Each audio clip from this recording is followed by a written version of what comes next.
Bapak Ibu begini,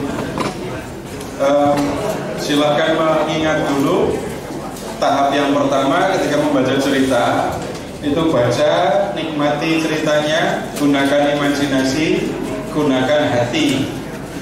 Ya. Kemudian langkah kedua Bapak Ibu pelajari. Pertanyaannya apa yang bisa saya pelajari dari Yusuf? Apa yang bisa saya pelajari dari Yehuda? Apa yang bisa saya pelajari dari Yakub? Apa yang bisa saya pelajari dari saudara-saudaranya? Kan ada tokoh-tokohnya. Bapak Ibu ceritakan dikit perilaku atau apa yang dikerjakan, apa yang dikatakan Yusuf, lalu dari situ Bapak Ibu belajar. Dan belajarnya bukan satu kata, saya belajar mengampuni. Kita nggak usah baca cerita Yusuf kalau itu. Mengampuni itu ternyata perlu proses. Apa yang bisa muncul dalam proses mengampuni itu apa? Ingatan akan sakit hati, perilaku jahat, gitu kan? Nah kemudian dari situ saya belajar apa? Saya mau jadi kayak Yusuf. Karena dia bisa mengampuni walaupun perlu proses. Saya pernah mengalami proses seperti itu. Dan proses saya dalam tanda kutip itu gagal karena saya konsentrasi hanya di sakit hati. Tapi Yusuf saya pelajari melihat Tuhan di dalam perjalanan itu. Gitu. Dari Yehuda saya belajar apa? Tiap orang bisa mengatakan yang berbeda, menemukan pelajaran yang berbeda. Kalau Bapak Ibu sharinglah pelajaran itu. Sama-sama belajar dari Yusuf, satu orang dengan yang lain bisa jadi akan mengatakan hal yang berbeda. Kalaupun sama, omongkan, jangan sama, gitu ya.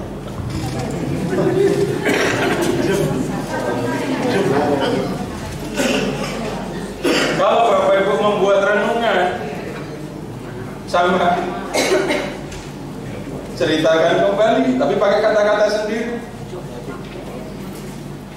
Kemudian apa yang dipelajari, saya belajar, nggak usah ngomong kita. Kalau saya belajar, harapannya yang lain juga bisa belajar kayak saya. Nah, kalau sudah begitu, Bapak Ibu, ketemulah kita dengan melalui cerita ini Tuhan berpesan kepada saya. Tuhan menegur saya, Tuhan menghibur saya, bisa begitu. Kalau Tuhan sudah menegur saya, kalau Tuhan sudah mengingatkan saya atau meneguhkan saya, terus berikutnya saya mau ngomong kepada Tuhan apa? Kalau sudah ditegur bilang apa? Terima kasih Tuhan sudah menegur saya karena selama ini saya sulit mengampuni misalnya. Tapi kemudian saya juga mengatakan, Tuhan tolonglah saya supaya bisa melawan apa kalau mengampuni?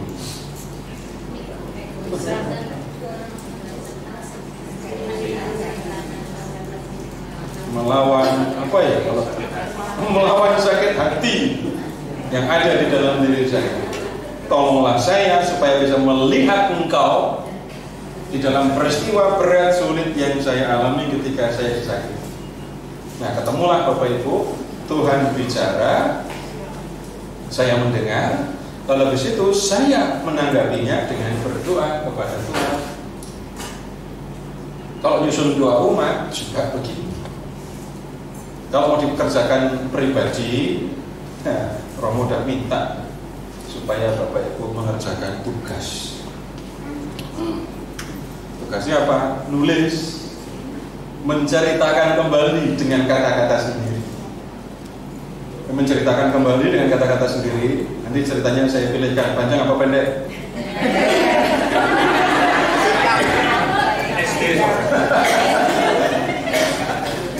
Nanti ceritanya tentu saja Yusuf sudah gak ikut. Kok? Iya, tugasnya pribadi, nulis sendiri, tulis tangan, jangan pakai kaki. Di email. Tulis tangan. Kirim ke Romo. Biar Romo yang baca. Kemudian nanti bacaannya saya pilihkan ya. Ini saya pilihkan. Sekarang atau nanti? Sekarang. 1.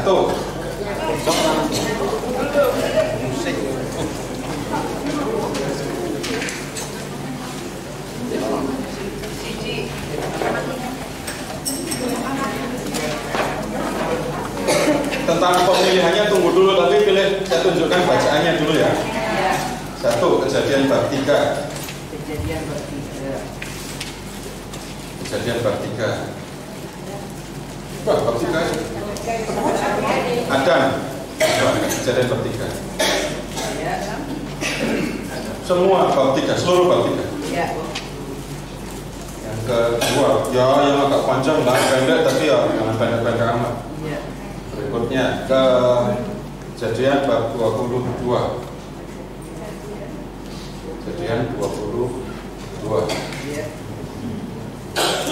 Lengkap semua bab 22. Kemudian yang ini tolong dibuka dulu. Yang ketiga itu Keluaran bab 2 agak terakhir, kisah panggilan Musa. Keluaran bab 2, Musa dipanggil itu bab 2 ayat berapa ya? Iya, 2 ayat 23 sampai bab berapa itu? Panjang.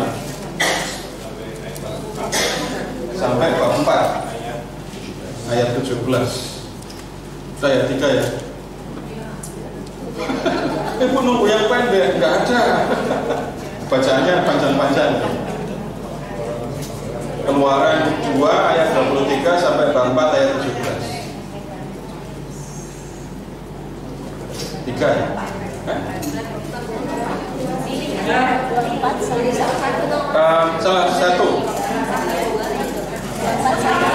Salah satu jangan semua. Mau semua.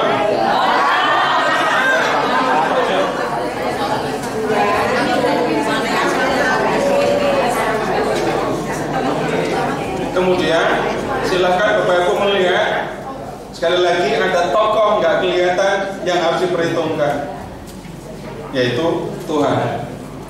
Ya. Di Kejadian 3 itu ada Tuhan, di Kejadian 22 juga ada Tuhan, di Keluaran tadi juga ada Tuhannya. Jadi,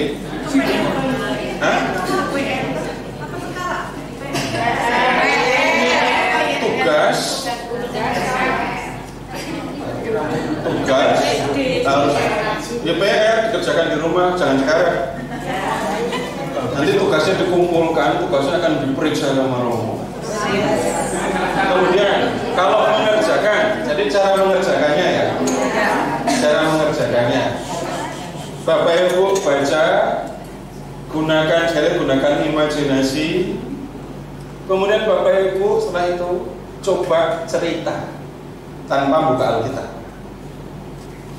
Kalau mau belajar menulis, yang biasa menulis sudah bisa langsung bercerita ya, Bapak Ibu guru gitu sudah biasa nulis kapan. Yang nggak biasa nulis punya handphone kan?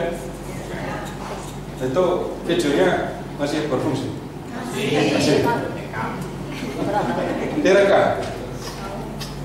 Kemudian hasil rekamannya Bapak Ibu setel dan ditulis itu kata-kata Bapak Ibu. Itu teknik sederhana menulis. Kenapa kok tulis tangan? Nggak diketik. Ya. Tulisannya mengerjakan benar-benar sendiri. Ketika kita menulis Bapak Ibu, proses yang ada di dalam diri kita itu bisa berlangsung dengan baik. Imajinasi berfungsi, tapi ketika saya mau ngomong apa, pikir dulu. Dan kemudian mengatakannya bagaimana supaya runtut. Dan kalau bercerita pakai alinea. Ada bagian, maksudnya ada alinea, tahu alinea pelajaran. Maksud saya ngajari bahasa Indonesia lagi. Jadi begitu caranya. Kemudian setelah cerita selesai, Bapak Ibu, langkah berikutnya tolong tulis pesan. Pesan itu teladan tadi. Kalau tokohnya positif, itu teladan. Kalau tokohnya ini nggak positif, ini pelajaran negatif dari orang ini, nggak apa-apa. Saya belajar untuk tidak berlaku kayak dia. Yang agak negatif, nggak langsung positif itu ya kalau waktu belajar panggilan Musa Tirtus tadi, itu seperti orang-orang yang diminta jadi ketua lingkungan itu. Bapak ada ketua lingkungan nggak di sini? Banyak. Itu karena dipanggil Tuhan atau karena dijerumuskan teman?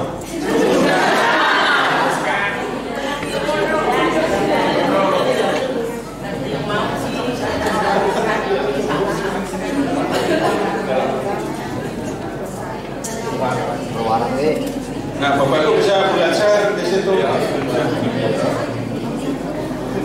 Jadi ada pelajaran hidup itu kan tidak harus ketemu teladan, tapi ketemu hal yang negatif pun kita belajar. Ya.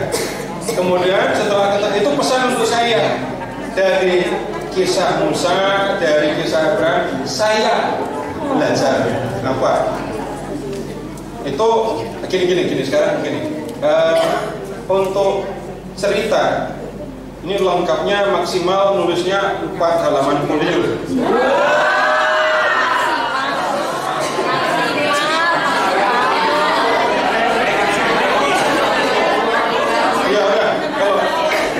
Ya maksimal 4 itu kurang ya? Dibilang maksimal 1 halaman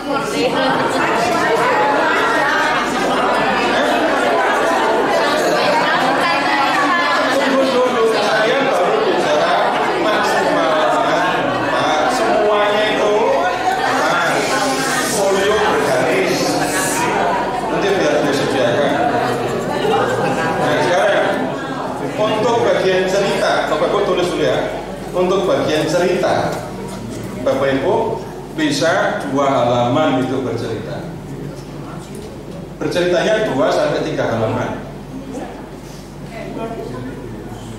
Kan harus ada ekspresi sendiri. Menceritakan kembali, Bapak Ibu kalau berimajinasi itu ukurannya 1 logis, 2 ada dasar teks. Logis, terus ada dasar teks. Misalnya kalau ketemu orang Samaria yang murah hati itu, kan ia membalut luka-lukanya sesudah menyiraminya dengan dan itu nganggurnya ngambil dari mana?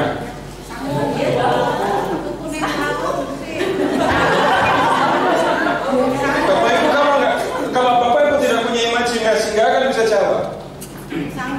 Sangunya taruh di mana? Tasnya taruh di mana? Dia naik keledai. Keledai tunggangan yang biasa digunakan berkicau. Kanan kiri perut keledai. Ambil dari situ. Itu imajinasi, logis kan? Iya. Membalutnya pakai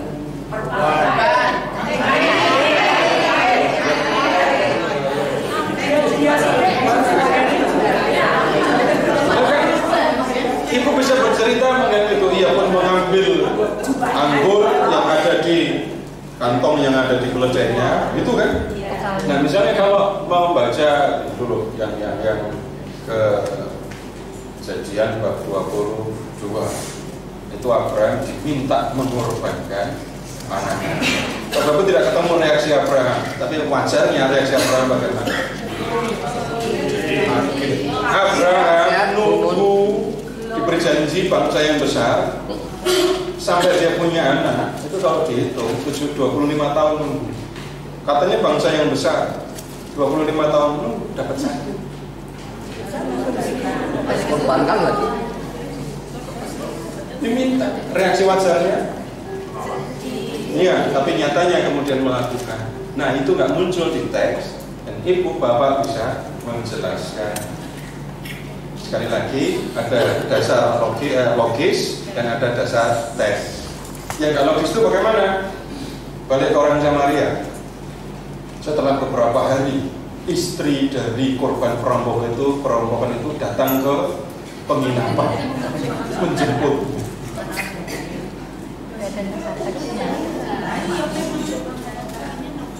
Atau ketika anak bungsu itu pulang, sulung nggak mau datang, maka si ibu keluar dan membujuk supaya si sulung masuk.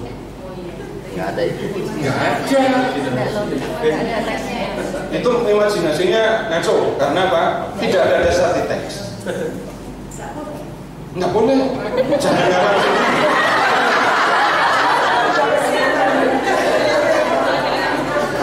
Atau ketika para perampok melihat orang Samaria itu mengurus korban perampokan, lalu para perampok itu kemudian ikut menolong. Nggak ada dasar teksnya. Itu jangan. Itu fantasi. Nah, jadi menceritakan kembali itu 2-3 halaman. 2-3. Nanti Bapak Ibu sekarang ngomong begini, Bapak Ibu giliran nulis nggak bisa berhenti, hati-hati.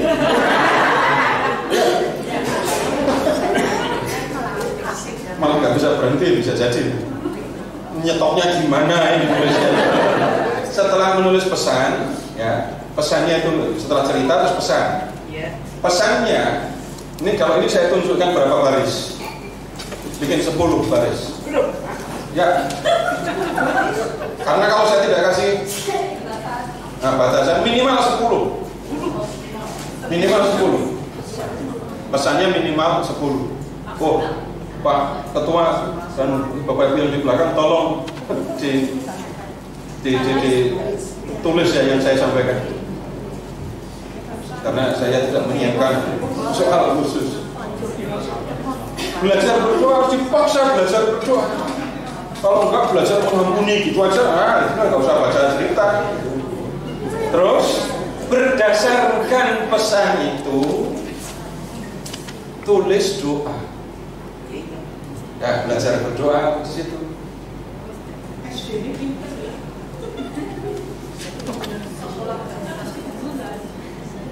Loh, tunggu dulu. Saya waktu SD sudah melakukan kayak gini. Tunggu dulu. Kalau saya dulu misalnya pas belajar apa ya? Bahasa Indonesia, saya nggak senang ngarang. Tapi ketika saya membaca buku, saya disuruh nulis ulang, menceritakan ulang. Saya sudah lakukan itu kelas 5 SD. Kemudian suruh baca nyari cerita Santo-Santa. Wah, saya nggak punya majalah hidup, dulu adanya di majalah hidup. Kemudian harus menceritakan cerita orang kudus. Menceritakan sendiri. Itu SD. Oh, tanya SD, menurut saya siapa?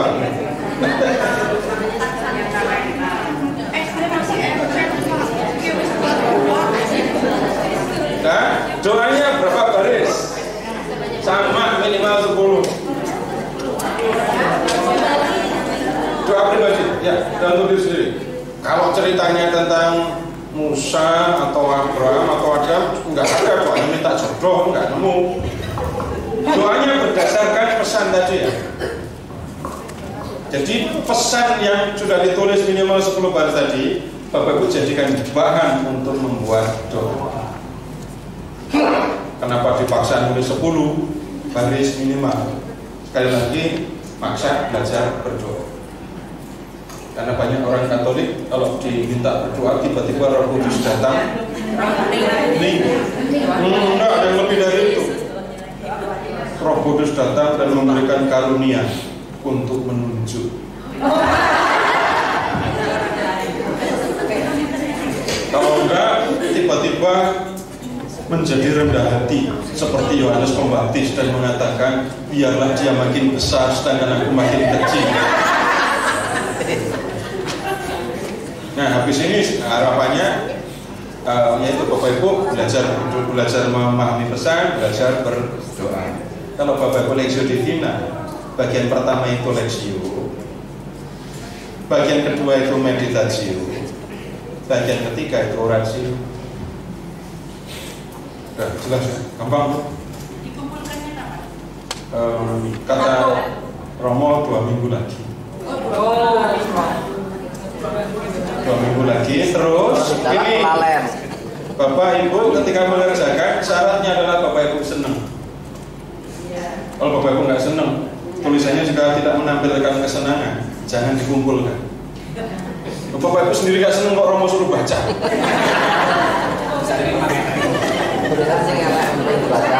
Tunggu gini. Bapak Ibu tadi malam saya lodehnya ini apa enggak? Romo aja gak kebagian. Itu karena itu terus Romo datang sendiri ngambil sendiri. Enak apa enggak? Yang masak siapa? Sekarang tanya sama yang masak. Penuh dengan cinta masaknya. Ulang lagi. Ibu ketika memasak mikirin ibu sendiri atau mikirin yang mau makan? Mikirin yang mau makan. Ibu senangnya pedes apa enggak pedes? Pedes.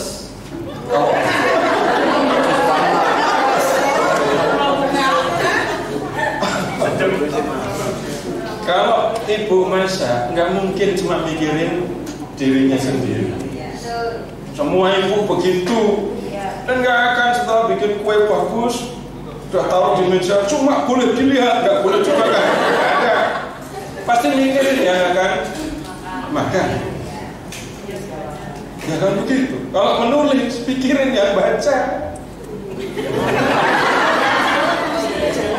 Tulisannya jelek, pelan-pelan, tapi tulis sendiri, tidak apa-apa. Makanya bisa jadi Bapak Ibu tidak menulisnya langsung, tapi membuat konsep sendiri, tidak apa-apa. Tapi setelah ini, kalau Bapak Ibu melakukan proses ini, saya berani jamin Bapak Ibu akan mengerti cerita dan bisa menceritakan. Kalau enggak, uang kembali. Belum bayar. Ya begitu ya. Jadi kalau Bapak Ibu mempelajari ini, Bapak Ibu untuk diri sendiri bisa belajar membaca kitab suci, lalu bisa menggunakan kitab suci untuk berdoa. Dua, kalau mau memandu pendalaman kitab suci, ketemu bagian kitab suci yang berupa cerita, Bapak Ibu sudah menguasai teks. Kemudian bisa memberi contoh. Sharing itu harusnya sharing pemahaman, pelajaran, nggak usah sharing pengalaman. Saya tidak mengatakan tidak boleh, bukan itu. Pendalaman kitab suci ya yang didalami kitab suci. Ini sup ayam, bukan sup bawang merah. Kemudian doa umat. Doa umat atau doa spontan? Spontan itu kalau saya dilempar main gini, itu spontan ya? Doa umat. Itu spontan. Kalau doa spontan, maksudnya apa kalimat itu? Supaya semakin banyak yang berdoa. Nah, kalau doanya spontan, silahkan siapa yang mau berdoa. Nggak diajari berdoa, nggak dikasih waktu untuk mempersiapkan. Ya raiso. Tapi kalau begini caranya Bapak Ibu lakukan di lingkungan, prosesnya tahapnya Bapak Ibu temani saudara-saudara di lingkungan. Kita belajar menulis pesan, belajar membuat doa. Itu pesannya dibaca gantian, jadi sharing juga. Itu jadi masuk di meditasi. Lalu menyusun doanya gantian. Diakhiri dengan kami mohon ya, itu udah. Lalu satu lingkungan bisa berdoa semua. Itu pembangunan iman umat. Lu yang punya lingkungan itu siapa Bapak? Yang punya gereja siapa? Yang punya paroki siapa? Ya, tolong ingat-ingat itu. Loh, Romo paroki di sini itu satu periode berapa tahun? Beda gimana sih? Satu periode 3. Nah, kalau 4 berarti 3 lebih. Nah, itu satu periode lebih. Ada yang 2 periode. Bapak Ibu mau berapa periode di sini? Jadi Bapak Ibu yang tanggung jawab kan, lingkungan ini, paroki ini akan tetap ada. Tanggung jawab. Jangan cuma jawab, nanggung juga. Nah, kemudian yang berikutnya, aku ini hamba Tuhan kan ya? Jangan, sudah stop sampai tadi ya. Jadilah padaku menurut perkataanmu titik. Jangan dikasih koma kalau itu juga sesuai dengan kehendakku. Bangganya hamba itu apa? Kalau bisa melakukan yang dikehendaki tuannya. Gembiranya orang masa apa? Itu kan mudah. Iya. Coba kira ditawari, ini saya udah enak tuh. Maaf ya, saya udah kenyang. Ditanya yang lain lagi, maaf saya udah gosok gigi tadi. Itu rasanya gimana yang masak?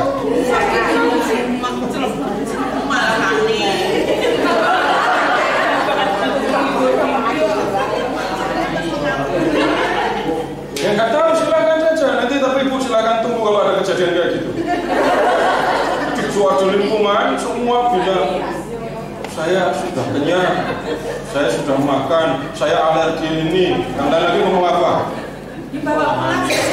Anak saya sudah kenyang, sudah pada makan. Jadi, kamu saya aja nggak mau, apalagi anak-anak saya, bu, gitu. Nah, kemudian bangganya hamba itu kalau bisa mengerjakan kata-kata Tuhan. Bangga, senang. Ibu kemarin minta diganti duit apa enggak? Enggak. Ya enggak lah, cukup Bapak Ibu semua makan. Semua itu udah kan senang. Ini baru satu, coba satu kelompok ini gantian. Nah, gantian kan. Kalau nggak bisa gantian, rombongan. Tapi jangan diwajibkan. Kalau diwajibkan yang akan muncul apa? Ngapain ikut kursus, ikut belajar di kitab suci? Saya kayak dulu, untuk makan sendiri aja susah. Masa ini malah ngasih makan juga itu banyak orang, diwajibkan lagi. Kalau dalam suasana begitu, ya. Bapak Ibu itu senang kalau bisa memberi persembahan kepada Tuhan atau ketika Tuhan memberi kepada Bapak Ibu sesuatu. Dua-duanya harusnya. Nyatanya Satu-satu. yang kedua yang seringkali menggembirakan, kalau Tuhan memberikan kepada saya sesuatu. Tapi tunggu dulu, kalau dibalik, yang membuat Bapak Ibu lebih cepat ingat sama Tuhan itu kalau Bapak Ibu senang apa sedih? Sedih. Pantesan diberi banyak. Nah, kalau dibalik sekarang begini, saya senang ketika Tuhan memberi saya. Saya itu loh hamba, saya itu loh sudah dikasih Tuhan. Harusnya yang menjadi kegembiraan adalah kalau juga saya bisa memberikan sesuatu kepada Tuhan. Tapi Tuhan nggak perlu sayur lodeh saya. Yang perlu sayur lodeh saya siapa? Saudara-saudara, pengikut Tuhan yang lain.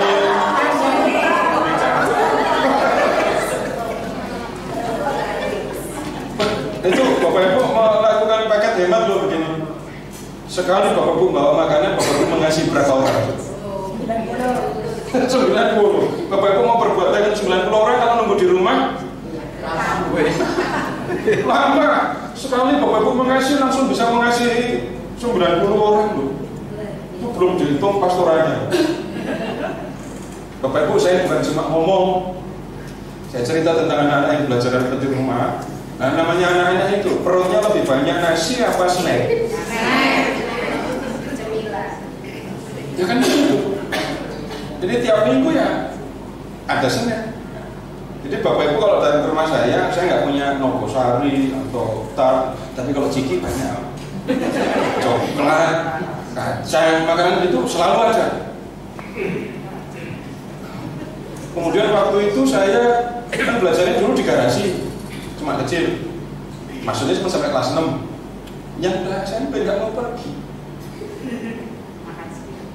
Jadi kemudian tetap mau belajar. Jadi garasi ruang tamu. Jadi Bapak Ibu kalau ke rumah saya ya jangan harap duduk di kursi. Santai sama dengan yang lain. Kalau datangnya malam minggu bersama anak-anak, duduk bareng anak-anak, ikut makan snack.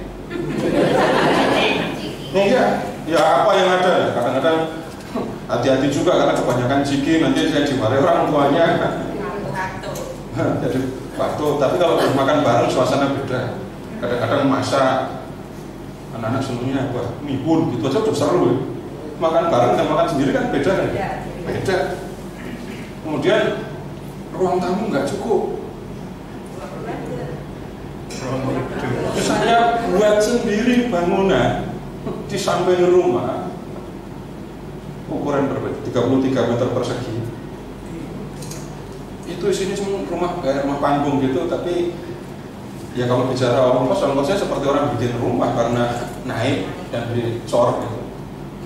Dan kemudian apakah kemudian saya minta itu? Enggak, Tuhan sudah ngasih saya banyak kok. Kalau begini Bapak Ibu, saya bicara, saya bekerja. Saya nggak akan bohong, saya tidak akan munafik. Sebegini saya bekerja. Saya ngajar di mana-mana bekerja. Tapi kalau di paroki, di rumah itu, di lingkungan, nah ini waktu saya untuk bakti kepada Tuhan. Dan kebanggaan orang Katolik harusnya bisa bakti untuk Tuhan. Jangan sampai nuntut Tuhan, Tuhan engkau sudah bersabda, aku datang bukan untuk dilayani, melainkan untuk melayani. Kan? Terus Tuhan, datanglah, aku siap untuk. Kalau Tuhan itu kayak orang tua gitu, paling akan mengambil ini loh, telinga gitu, suara sampai tinggi. Dan Bapak Ibu kan itu di antara umat Katolik banyak yang kalau diminta melakukan sesuatu untuk Tuhan berat, sulit, sayang, hitungannya kencang. Tapi kalau nuntut Tuhan cepat, luar biasa.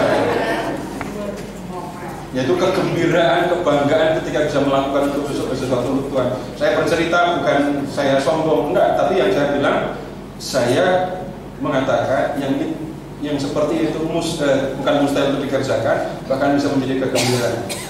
Ketika kemudian dulu tahun 2007 saya di paroki mengajar kursus kitab suci dari tahun 2007 sampai sekarang. Kemudian ketika mulai mengajar dulu, datang awal, buka mic, buka pintu, nyalain lampu, bawa snack sendiri. Snack bawa sendiri dari rumah, kakak saya minta bikinin makanan, bawa, ngajar sendiri. Awalnya dulu, tapi sekarang itu pada pesen. Kan sudah ada kolektor, untuk snack minggu depan apa, untuk bisa ngomong, besok snacknya ini saja. Oh, yang lain lagi, besok ini, kalau panas-panas begini, cocoknya apa? Minumnya jus, macam-macam jus muncul. Lalu es kelapa. Nah kalau di komunitas yang sudah saling akrab, begitu bisa dilakukan. Ya ini dingin musim hujan, jahit besok ya. Dan luar jahit. Ngomongin makanannya najas bisa lama itu. Tapi bukan berantem. Dan itu biasanya setelah berjalan sekian lama, bukan di awal. Kalau di awal itu reaksinya bisa macam-macam. Tapi ya sekali lagi saya bercerita karena saya senang melihat Bapak Ibu belajar begini. Karena kalau enggak, gereja kita akan seperti apa? Setelah Bapak Ibu terus siapa yang akan mengisi gereja ini? Kalau kita tidak berpikir untuk selanjutnya. Nah, jadi tugasnya seperti itu ya. Nanti dikumpulkan, serahkan ke Romo, biar Romo baca. Biar enggak, ini murid-muridku. Nah, baik, kita nanti berhenti sampai jam berapa? Makan siang jam berapa? Jam 1. Nah, kita sudah melihat Taurat yang berupa cerita. Nah, sekarang kita mau lihat bagian Taurat yang berupa hukum. Nah, untuk melihat yang hukum, Bapak Ibu, kita mulai dulu dari yang utama, Undang-Undang dasarnya ya. Silakan ke Keluaran bab 20.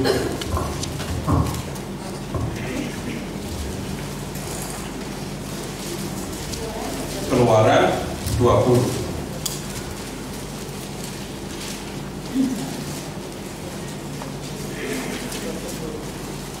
Yang 10 firman. Baik, sudah lihat ayat 2. Ulang lagi. Akulah Tuhan Allahmu yang membawa engkau dan keluar dari tanah Mesir, dari tanah perbudakan. Bapak tolong amati dulu ya, ada tuan huruf besar semua kan ya?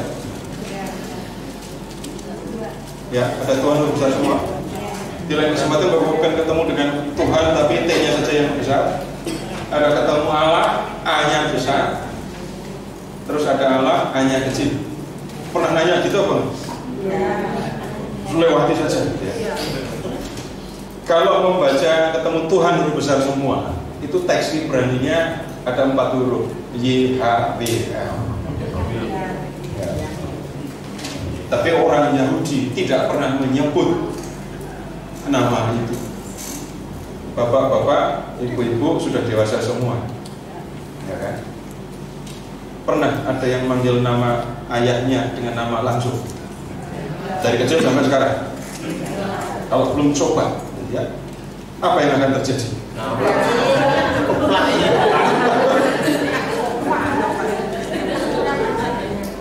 Bapak Ibu, kita orang di timur dan kemudian di Israel kurang lebih sama. Orang tua ya dipanggil dengan panggilan ayah atau bapak gitu ya. Karena itu ketika menemukan nama Yahweh, mereka tidak akan panggil nama itu, tapi kata itu akan diganti, dipanggil dengan Tuanku. Bahasa Ibrani-nya Adonai. Adonai. Ketika diterjemahkan ke dalam bahasa Indonesia, Tuhan. Jadi kalau ketemu huruf besar semua, Tuhan huruf besar semua, itu bahasa Ibrani-nya Yahweh. Tapi karena orang Yahudi tidak pernah mengucapkan nama itu, langsung diganti Adonai, langsung diterjemahkan ke dalam bahasa Indonesia menjadi Tuhan. Huruf besar semua. Jadi huruf besar semua kan Tuhan. Itu dari teks Ibrani Yahweh. Tapi mulut orang Ibrani tidak akan mengatakan Yahweh, akan mengucapkan Adonai. Maka Tuhan tapi huruf besar semua. Kalau Tuhan huruf besar, huruf kecil, T-nya saja yang besar, teks Ibrani-nya ya Adonai, memang Adonai bukan Yahweh. Ya, kemudian kalau Allah huruf besar, itu yang dimaksud adalah Allah Israel. Kalau Allah hanya kecil, berarti ilah dewa-dewi. Jangan ada padamu. Nah, Bapak-Ibu boleh bacanya ilah lain gitu, untuk membedakan. Karena dalam bahasa Arab ada al plus ilah, jadinya Allah. Ya. Tapi dalam bahasa Indonesia, karena yang menerjemahkan kita cuci dulu karena pengaruh barat, ada God pakai huruf besar, G-nya, ada gods pakai huruf kecil. Ya. Jadi itu dianggapnya kata Allah sama dengan kata God dalam bahasa itu. Ya itu Pak jelasin sedikit aja supaya agak bertanya-tanya. Ya. Kemudian Bapak Ibu, ayat 2 itu menjadi awal dari semua perintah. Akulah Tuhan Allahmu yang membawa engkau keluar dari tanah Mesir, dari tanah perbudakan. Bapak Ibu boleh menjelaskan dengan kata karena itu. Berikutnya muncul 10 ayat. Engkau tidak akan. Bapak Ibu, ada yang menghafal 10 perintah Allah pakai bahasa Inggris? Yang jangan mencuri bahasa Inggrisnya bukan pakai kata do not, tapi you shall not. Ya, Bapak Ibu sudah Katolik, Bapak Ibu sudah percaya bahwa Yesus menyelamatkan Bapak Ibu. Masih ke Gunung Kawi enggak? Emang dulu pernah? Enggak ke Kawi tapi ke Kemungkus.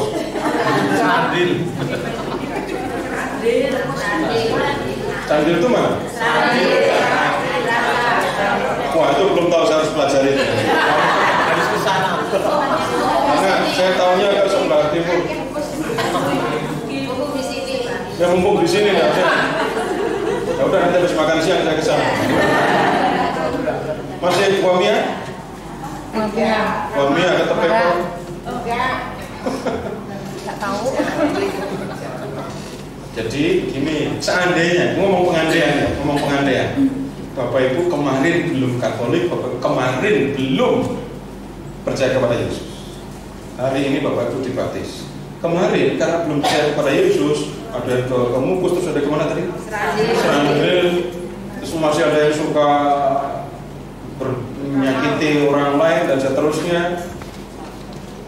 Kemudian setelah Bapak Ibu menjadi orang yang percaya kepada Yesus, ada perilaku yang harus ditinggalkan.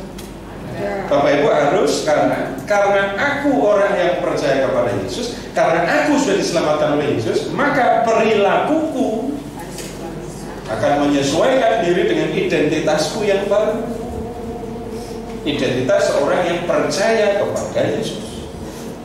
Nah, 10 perintah sebenarnya itu. Akulah Yahweh Allahmu, kamu umatku, aku Allah. Karena sekarang kamu adalah umatku, maka cara hidupmu sekarang begini. Kamu tidak boleh, itu jadinya, kamu tidak akan menyembah dewa-dewi. Kamu tidak akan membuat patung dan menyembahnya. Kamu sebaliknya akan mengingat dan menguduskan hari Tuhan. Kamu tidak akan menyebut namaku dengan sembarangan untuk sumpah palsu dan lain-lain. Dan kamu akan menghormati orang tuamu. Kamu tidak akan mencuri. Kamu tidak akan membunuh. Kamu tidak akan mencuri. Kamu tidak akan berzina. Kamu tidak akan mengingini istri orang. Kamu tidak akan mengingini milik orang lain. Kalau begini Bapak Ibu, hukum, peraturan itu bukan beban. Bukan beban, tetapi kebanggaan. Kenapa kok bangga? Saya pengikut Yesus. Perilaku saya sesuai dengan kehendak Yesus. Saya orang Israel, aku ini umat Allah, kita ini umat Allah, umat Yahweh. Perilaku kita menyesuaikan dengan jati diri sebagai umat Allah. Nah, ini sebenarnya pemahaman mengenai hukum. Dan kemudian Bapak Ibu, dalam 10 perintah Allah kita bisa melihat itu. Hukum itu bukan beban, tapi kebanggaan untuk orang Israel. Hukum itu membanggakan karena memberikan kepada mereka jati diri sebagai umat. Bahkan membaca hukum itu sendiri menjadi kegembiraan. Bapak Ibu, Keluaran 20 diberi tanda, lalu silahkan ke Mazmur 1.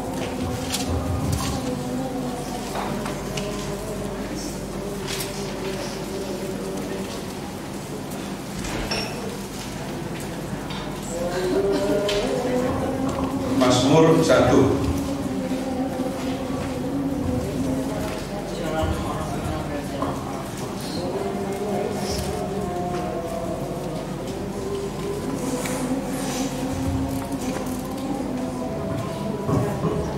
Sudah ketemu? Ya, baca bersama-sama.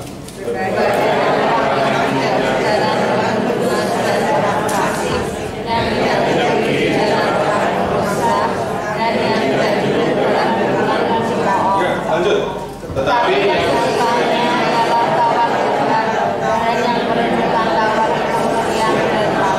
ya, kayak apa orang kayak gini? Iya, seperti lanjut. Ia seperti pohon yang ditanam. Ia seperti pohon yang ditanam di tepi aliran air. Terus yang menghasilkan buahnya pada musimnya. apa saja yang dibuat-buatnya? Nah, ya, kalau dilanjutkan tidak demikian orang tidak. Ya, membaca Taurat, mempelajari Taurat itu kegembiraan. Nah, tidak merasa kalau Taurat itu beban. Ya, kemudian berikutnya Bapak Ibu, perintah ini atau firman ini, 10 firman ini kemudian dijabarkan, walaupun tidak sistematis ya, tapi perintah untuk tidak membunuh, tidak mencuri, tidak berzina, itu ada penjabarannya di bagian lain di kitab suci. Nanti kita lihat. Nah, kemudian sebelum itu Bapak Ibu, kalau bisa tentang 10 firman ini, orang diajak mengingat, iya. Dan di mana-mana itu akan terus diperhatikan dan diingat. Nah, sekarang kita akan lihat contoh bagaimana firman ini tadi itu dipraktekkan gitu ya di zaman itu. Bapak Ibu silakan ingat, kalau hukum, peraturan itu terikat kepada waktu, terikat kepada tempat. Jadi kalau membaca jangan mencuri di Taurat, Bapak Ibu jangan ngomong pencurian hak cipta. Enggak nemu hak cipta enggak nemu pembajakan di Alkitab. Mencuri ya mencurinya pada zaman itu. Mencuri zaman itu nyuri apa? Ternak. Kemudian kita bisa kita lihat misalnya Keluaran bab 22.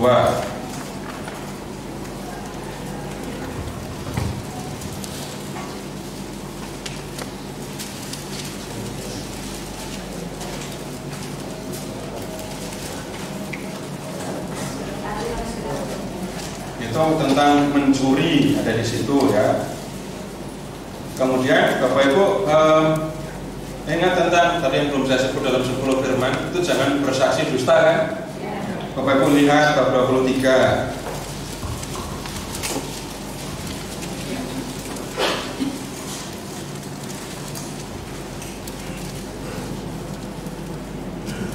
Jangan engkau ayat 1 menyebarkan kabar bohong.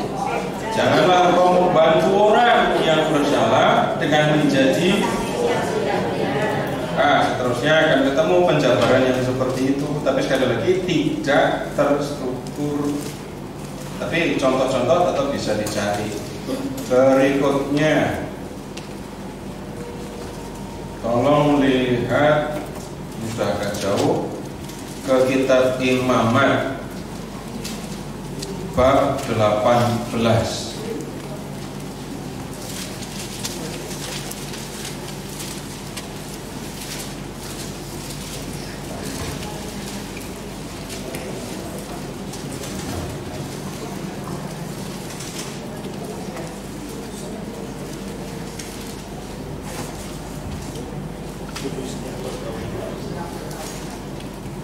Lihat ayat, sudah ketemu dalam bab 18 ya.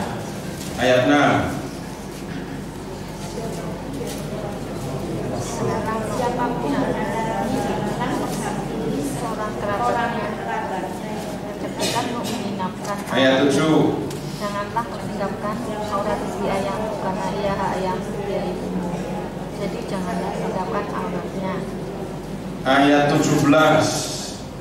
Janganlah kau tinggalkan aurat seorang perempuan dan anaknya perempuan. Janganlah kau ambil anak perempuan dari anaknya laki-laki atau dari anaknya perempuan untuk meninggalkan auratnya karena mereka adalah kerabatmu. Itulah perbuatan mesum. Ayat 14. Janganlah kau tinggalkan aurat istri saudara laki-laki ayahmu. Janganlah kau ambil istrinya karena ia istri saudara. Ayat 22. Janganlah engkau hidup dengan laki-laki secara orang bersetubuh dengan perempuan karena itu suatu kekejian. Ayat 23. Janganlah engkau berkelamin dengan binatang apapun jika engkau menjadi najis dengan binatang itu. Seorang perempuan janganlah duduk di depan seekor binatang untuk berkelamin karena itu suatu perbuatan keji. Bapak Ibu harus baca sendiri, nggak akan nemu ini di bacaan pertama. Ya, itu contoh-contoh ya. Jadi 10 perintah Allah, 10 firman itu untuk konteks zaman itu akan ditunjukkan, akan diberi penjabaran gitu ya. Yang termasuk zina, mengingini istri orang lain itu seperti apa? Nah, itu contoh-contohnya. Perzinahan itu yang di Keluaran berapa tadi? Kok Keluaran? Imamat 18. Tuh contohnya. Berikutnya saya pilih contoh yang lain lagi. Balik ya ke bab 21, Keluaran 21.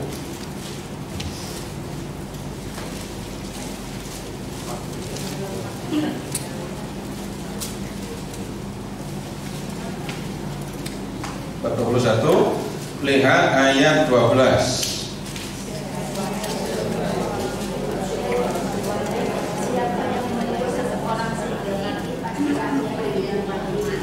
Kalau pembunuhannya nggak sengaja, ayat 13.